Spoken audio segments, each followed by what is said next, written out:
Hello my friends and welcome back to another Baldur's Gate 3 build guide. Hope you're all doing well. Today we're going to be covering my pick for the best rogue build in Baldur's Gate 3. As part of my basic builds series, the purpose of this build is to showcase the power of rogue as a class, and as such we will also be taking the majority of our levels in the actual rogue class. If you're looking for sort of a powered up multi-classed abomination build, you can check under power builds on my channel, but this is more geared towards players who want to actually take levels in the rogue class and maximize the strengths of rogue for Astarion or their main character to be the best rogue available to the party. Rogue is, I think, the hardest character to follow the basic build restrictions with because it's one of the characters that most benefits from multi-classing, but there are still very solid reasons to continue with levels in Rogue, and we're going to be doing that. Also, because I am going to be building for Honor Mode, where you can't go back necessarily if you missed some items or something, this build will not be using any specific items, has no specific requirements for gear or exploits or anything like that. This is a solid, simple build designed to get you through the game on the hardest difficulty setting, while making sure that you are playing the rogue that you always wanted to play. Alright, let's get right into it. So, first up, I should mention that if you are building this for a main character, the best races to play here are going to be Wood Elf, or Deep Gnome, which gains advantage on saving throws, which is very important, or Lightfoot Halfling, which gets advantage on stealth checks and also can reroll ones. Those are often the three best races in the game anyways, just some of the most powerful, but especially valuable for Rogue, because the ability to reroll ones, for example with Lightfoot Halfling, is very important to Rogues, since Rogues are all about setting up one huge powerful attack that you don't want to miss. So throughout this build, we're going to be trying to maximize our ability to land a gigantic sneak attack. Rogue's signature ability, Sneak Attack, requires you to have advantage against an enemy or an ally within 5 feet of them, threatening them with a melee weapon, and for you not to have disadvantage. There's a lot of ways to achieve this, but the easiest way is to make sure that the rest of your party also has good initiative, because if you and your party members go before the enemies, then you get to choose which order your characters act in, and you can move, say, your fighter or whoever adjacent to an enemy before you fire off your rogue's attack, guaranteeing sneak attack. The other easy way to do this is to start fights hidden, because when you're hidden, or they can't see you for whatever reason, you'll have advantage on your attacks. And so we're going to be maximizing both of those factors in order to maximize sneak attack damage, which is, of course, the point of Rogue. Astarion, of course, also makes an excellent rogue because he has the Happy ability that gives him +1 to hit, and every point we can add to our ability to hit lets us maximize sneak attack damage. Alright, let's get right into building this rogue, and we'll start with some stats.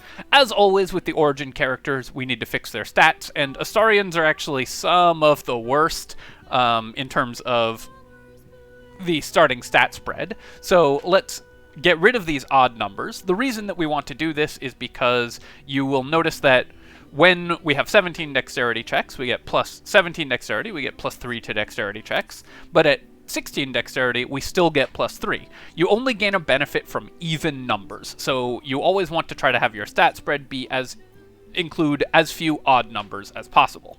We're going to take Constitution rather than Intelligence, because Intelligence is actually pretty useless to a rogue, and we'll get that to 16 as well to maximize our hit points.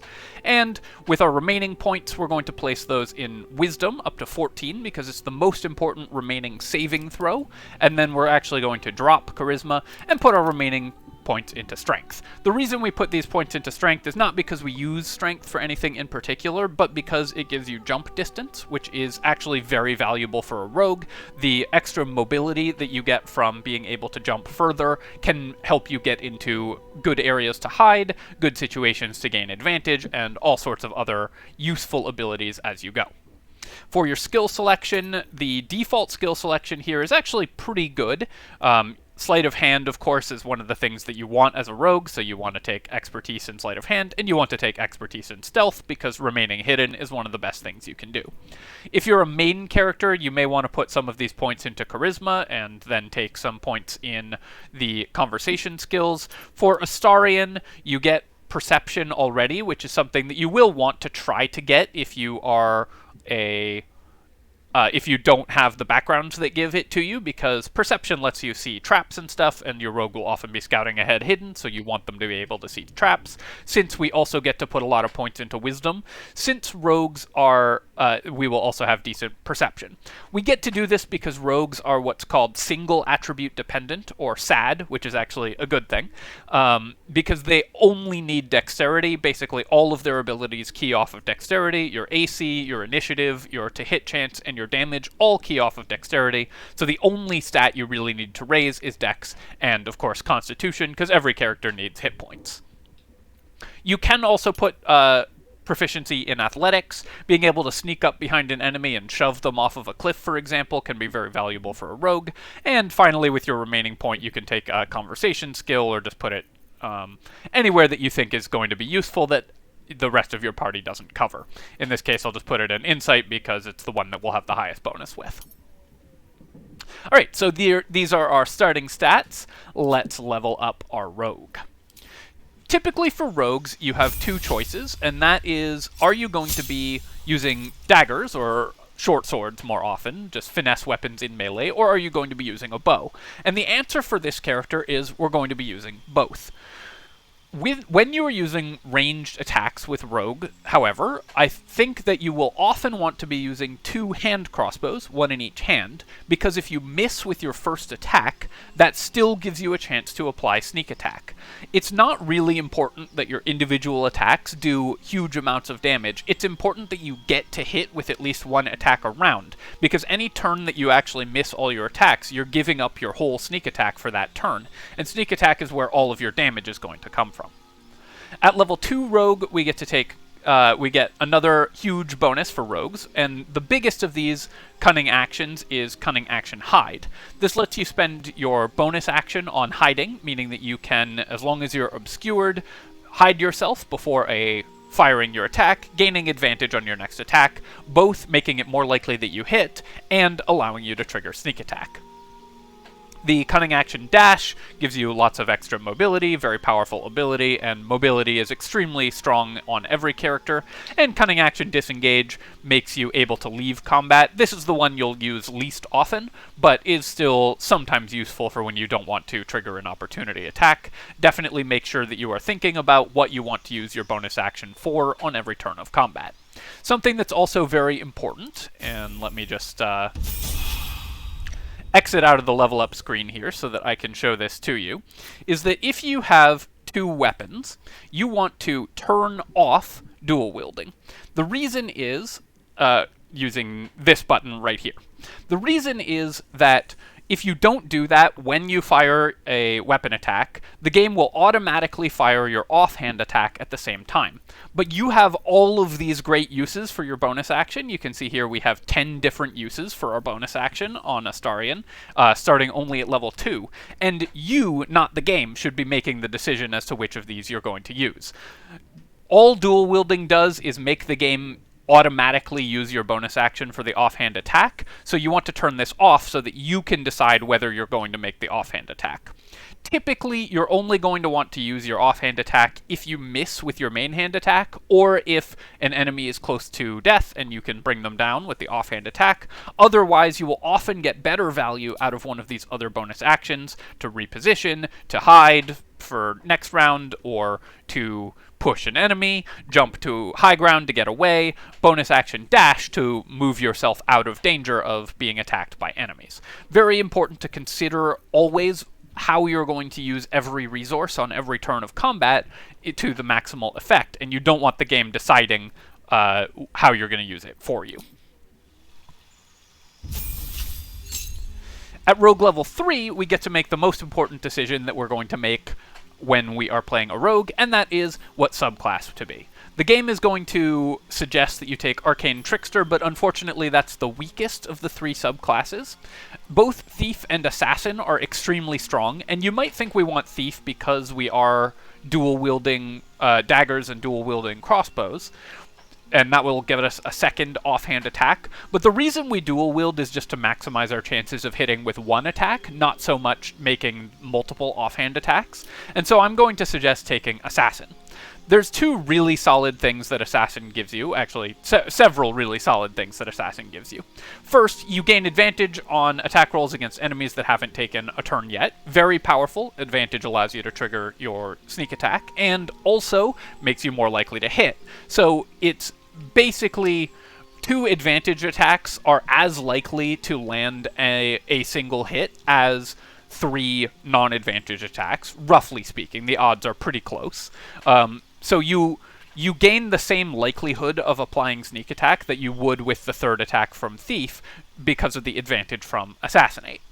You also get a critical hit against every surprised enemy, and if you start a fight from stealth, then enemies will be surprised, and critical hits double the damage that you do with your sneak attacks.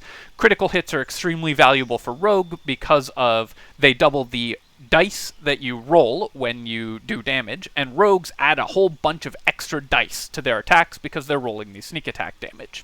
Finally, you also get an additional action and bonus action at the start of combat, meaning that you can fire your first attack before combat starts and then immediately fire another attack, which is an extremely powerful ability. Very few characters actually get to make 2 fully powered attacks right at the starting at level 3. Most characters have to wait until level 5 to get 2 fully powered attacks, but Assassin on the first round of combat gets to just make 2 fully powered attacks, provided that you start by firing with your rogue from stealth before combat begins. So that gives you a huge amount of power and is a big chunk of what makes rogue so powerful. Next, we go to rogue level 4. Because we want to get a feat as soon as possible, and the feat that we are going to take here is actually Sharpshooter. Now, this one is a little hard to use sometimes, so you will want to be a little bit careful with this because it gives you a -5 penalty to your attack roll in exchange for 10 damage. This is a huge boost to damage, and remember that we're going to be able to make multiple attacks frequently. And because we have the offhand attacks, we get to add the 10 damage to these offhand attacks as well. While this does decrease our chance to hit, since we'll be making just about all of our attacks with advantage, you will still hit very frequently, and you do tons more damage when you have Sharpshooter. If you're worried about missing, you can take an ability improvement and just add to dexterity, but I highly recommend getting access to Sharpshooter early. It's going to increase the damage that your character does massively overall the earlier that you get it. And the chance to hit the penalty to hit is not as bad as it sounds because you're making basically every attack with advantage. At this point, though, we've actually gotten a lot of what we need out of Rogue in the early game, and so we can get a solid benefit by moving into another class before finishing off our Rogue levels. The second class that we're going to take is going to be the Ranger. Ranger gets us a few things that are really nice. We get a favored enemy, and the one that you want to take here is Ranger Knight. It feels a little bit counterintuitive to take heavy armor proficiency with Ranger, because you're a rogue, but the penalty that you gain to your stealth checks only matters if you have the heavy armor, a body heavy armor equipped. There are lots of boots, helmets, and gloves that count as heavy armor that you want proficiency in heavy armor to be able to equip, and it's actually not as bad as it sounds to have disadvantage on stealth checks when wearing heavy armor if there's a heavy armor that's good for you. Typically, you won't want to do that just because there are better light and medium armors for your build, but there are occasions when it's actually better to have a heavy armor equipped and take the disadvantage on stealth checks because so many of your stealth actions will not actually require checks at all. You'll just be sneaking by not entering enemy line of sight, where they never cause you to roll a die. For your Natural Explorer action here, we want to take Wasteland Wanderer Fire. Fire is the most common damage type, so you want to gain resistance to that, and you gain a few extra skills. Survival is nice to help you dig up chests, since we have decent wisdom anyways. At level 2, you get a fighting style, and the one that you can take here is Archery. Archery fighting style is really powerful for rogues to have, because it offsets 2 of the 5 points that you are losing when you have Sharpshooter activated.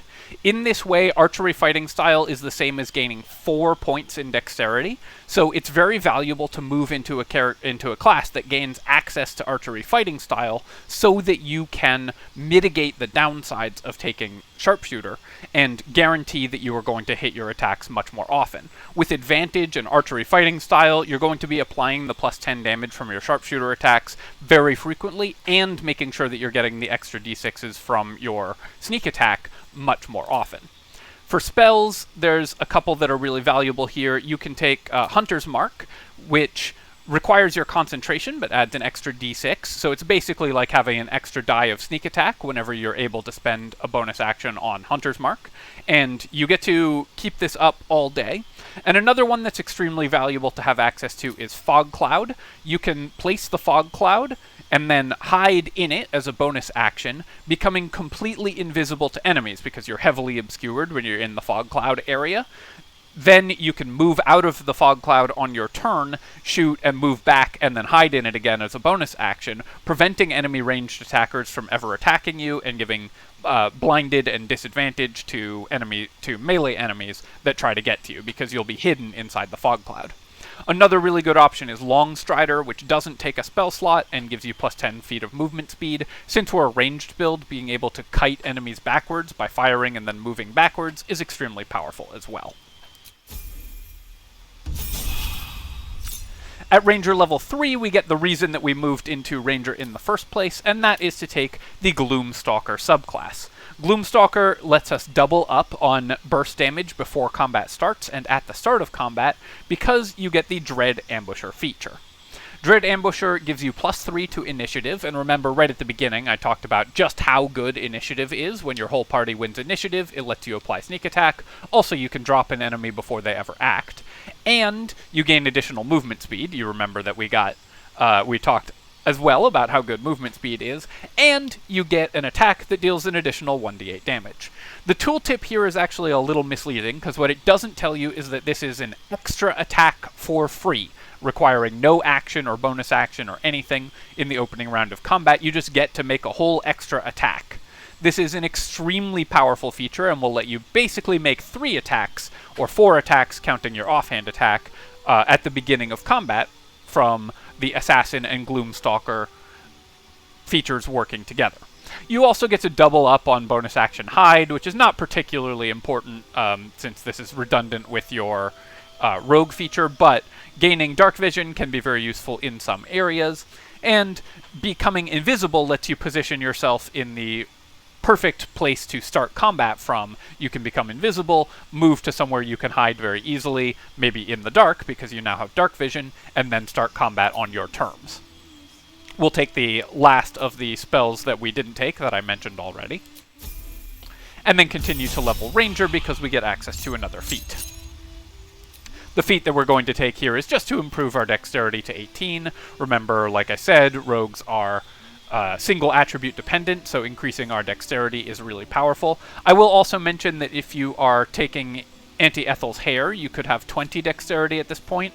If you start with 10 strength and 17 dexterity, you can eat the hair to go up to 20 dexterity, which is also extremely powerful, of course, and a solid boost if you can manage it. On honor mode, that's not 100% reliable, because you can fail the dialogue check or accidentally kill her, so we don't plan to have that, but if you're on Tactician or below and can reload until you get it, you can include that in your build.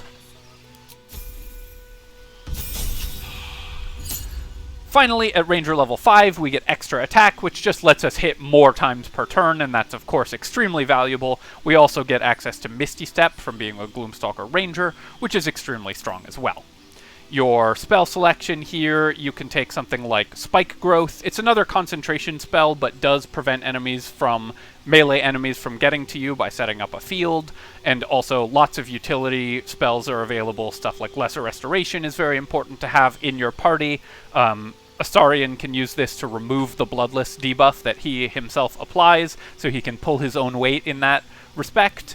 But probably Spike Growth is the most powerful. Another option is Pass Without Trace, which gives you plus 10 to stealth checks, allowing you to basically auto-pass every stealth check. So if you want to use your character to just kill enemies without them ever knowing you're there, you can concentrate on Pass Without Trace the entire day and drop enemies. So actually, I think that's what we'll pick, but Spike Growth or Lesser Restoration are also very powerful options.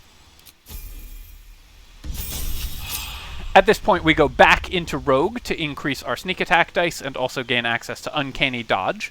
We've now also gained shield and medium armor proficiency from Ranger, and Ranger gets pretty decent hit point progression as well, so we've beefed up our hit points a little bit. Uncanny Dodge, having incoming damage once per turn, multiplies very well with the increased hit points that you get from High Constitution and from Ranger, meaning that you actually become quite survivable. And I will talk as well about how survivable you are at the end of the build when I talk a little bit about items. At Rogue level 6, there's nothing that you particularly get, although you do get a few more skills, which is always nice. But at Rogue level 7, we get to max out the build and gain access to 2 more great features from Rogue, going up to 4d6 sneak attack, because you get 1d6 of sneak attack per 2 levels of Rogue. So this means you add an extra 4d6 damage on any time you choose to sneak attack. And you also get evasion, meaning you take no damage from enemy fireballs if you pass a save, only half damage if you fail it. And since you have dexterity saving throw proficiency and high dexterity, you're going to pass the save very often. So you should be more or less immune to enemy dexterity targeting spells, which is most damaging spells, is very valuable. This character actually ends up quite resilient, even aside from just being in stealth all of the time. A couple other things to mention about this character. You want to start every combat hidden. So you're going to start outside of enemy lines of sight and then make an attack. Another thing you're going to want to do on this character is go into your character sheet, go to your spellbook tab, and set your reactions to ask you whether or not to use sneak attack and whether or not to use sneak attack on a critical hit. This will let you choose to apply sneak attack, and you can choose not to apply sneak attack if you still have some attacks left and are fishing for a critical hit. When you add in some gear that increases your chance of critical hitting, which is very good for rogues, that type of gear, and when you have advantage on every attack you're making, you're very likely to be able to apply a crit, and when you crit, you can use sneak attack on the crit, doubling its effectiveness. You can also just apply sneak attack on normal attacks if you want to be safe and make sure you get to use it. So since we will typically get 3 attacks around, I like to use it on the second attack if I haven't gotten a critical hit on the second attack, just to guard against missing with my third attack and not getting the sneak attack. I'll show you an example here. So we're going to fire a ranged attack. Notice that Karlach, who has something like 24 AC, just very good AC on the build on Karlach that we have here. We have a 44% chance to hit with advantage. If we didn't have advantage, let's say we weren't hiding, we would have a 25% chance. And if we turn off our sharpshooter in the passives tab here, we can bring that up to, I'm going to guess, 75%? Yeah, 75%. So you can decide on a case-by-case basis whether you want to use sharpshooter. I will say the average damage is almost always higher to just leave sharpshooter on all of the time, even if you miss a few more times, because it's so valuable to do that extra 10 points of damage. You'll also probably see better values than this in the actual game, because you'll have gear that increases your chance to hit and so on. When we fire our attack, the game will now ask us whether we want to use sneak attack. And if this was a critical hit, we could choose to use it. And since it's not, we'll choose not to use it and then fire a second attack, sneaking again, with advantage again from Assassin, ideally, because they won't have acted in this combat. And that one, if it rolls a critical hit, we can then use sneak attack on it. And if it doesn't, we could even fish for a third hit with our offhand attack to try to get sneak attack to maximize the chances of critting with our sneak attack. Just small optimizations you can do in order to maximize the damage output of your character. Finally, for gear for this character, Like I mentioned, things that you're going to want to look out for are anything that increases your chance of a critical hit, like this Covert Cowl, like the Shade Slayer Cloak, anything that increases your initiative rolls is very good, although of course your high dexterity will be good. Also something like the Cat's Grace armor that increases your dexterity is very good because it increases your chance to hit. Anything that increases your hit chance as well is very powerful. Another option is you could use the Gloves of Dexterity to set your dex to 18 and gain access to a couple other feats. You could take Dual Wielder or Alert, both very powerful feats. If you don't need to be putting points into dexterity. You also get to increase your other attributes a little more if you want to use the Gloves of Dexterity and reduce your dexterity to 8. Finally, another thing to keep in mind is that you also get to equip melee weapons, and you can attack with them. You don't have to just attack with your ranged weapons. You can attack with your melee weapons just fine. And melee weapons with passive benefits, like the Knife of the Undermountain King, you can still benefit from on your ranged attacks. You also, while having your ranged weapons equipped, can still benefit from the armor class from a shield. So you can see, even though we've got our ranged weapons equipped, we can increase our AC significantly. Furthermore, because we're a dexterity-based build, but we also got medium armor proficiency from Ranger, we can use the medium armors that allow you to use your full dexterity bonus, like the Yuan-Ti Scale Mail or the Armor of Agility, and end up with very high AC, 21 AC with a shield and a medium armor, or 23 AC, I think, with the Armor of Agility, which is actually better than a character in full plate with a shield will get. So you end up as one of the hardest to hit characters in the game. Plus, you end up reasonably tanky because you have uncanny dodge and a decent hit point pool thanks to the high constitution that you took. So it can be very valuable to up your AC like that using these medium armors. Alright, my friends, I hope that you've enjoyed this look at the best rogue in Baldur's Gate 3. Just a really great build that will work very well in any party, and a solid build to see you through the game. If you're looking for a slightly powered up version of the build, go check out my guides to the Arcane Archer or just the best archer in Baldur's Gate, which use the addition of fighter levels to add another layer to this character. But this build is a great way to use rogue and will be very powerful for you. We'll see you through the whole game very easily. Cheers, my friends, and if you've enjoyed the video, of course, do feel free to leave a comment, like the video. Both of those things help a ton with the algorithm, and you can subscribe to my channel for more Baldur's Gate 3 builds and other strategy game videos. Cheers, my friends. I'll catch you next time.